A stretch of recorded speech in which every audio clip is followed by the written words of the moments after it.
의사가 알려주는 몸이 매우 스트레스를 받고 있다는 8가지 중요한 신호. 많은 사람들이 일과 가정생활을 균형 있게 유지하려고 노력합니다. 이는 신체에 큰 부담을 줄 수 있으며 때로는 통증이나 질병을 경험하기도 합니다.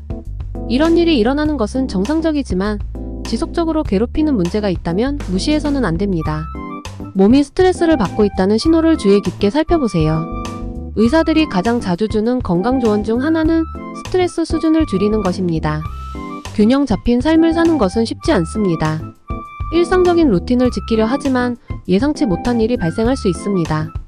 역경을 극복하는 것은 사람을 강하게 만들 수 있지만 동시에 신체에 해를 끼칠 수도 있습니다. 몸이 문제를 신호할 때 이를 이해하는 것은 매우 중요합니다. 다음은 그 신호에 대해 알아보도록 하겠습니다. 체중 관리의 어려움. 적절한 식단과 운동을 해도 체중 관리가 어려운 경우가 있습니다. 강렬한 또는 트라우마틱한 상황을 경험하면 신체는 코르티솔 생산을 증가시킵니다. 이 호르몬은 지방과 탄수화물을 안정화시키고 혈당 수치를 유지하는 역할을 합니다. 그러나 과도한 코르티솔은 식욕을 증가시키고 테스토스테론 생성을 줄여 칼로리 소모를 줄이고 체중 증가를 초래할 수 있습니다. 피부 문제. 스트레스는 여드름, 건선 등 피부 질환을 유발할 수 있습니다. 연구에 따르면 스트레스와 피부 문제 사이에는 명확한 연관성이 있습니다. 스트레스는 코르티솔 생산을 증가시켜 염증을 유발하고 질병에 걸릴 위험을 높입니다.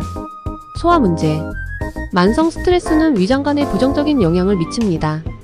스트레스는 근육을 피로하게 하고 장기를 압박하여 소화기 문제를 유발할 수 있습니다.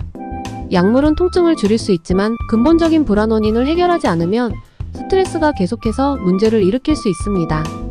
집중력 저하. 일상적인 업무에 집중하려면 마음이 명확해야 합니다. 스트레스는 문제에만 집중하게 만들어 업무를 놓치게 합니다.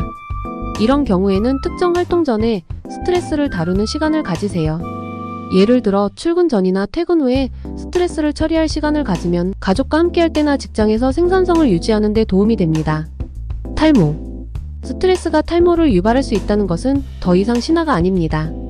연구에 따르면 만성 스트레스는 모발이 빠지는 탈로겐 이플로비움 티에로지엔 EFFLUVIUM을 유발할 수 있습니다.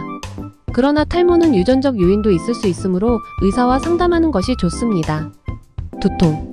두통은 다양한 원인으로 발생할 수 있습니다.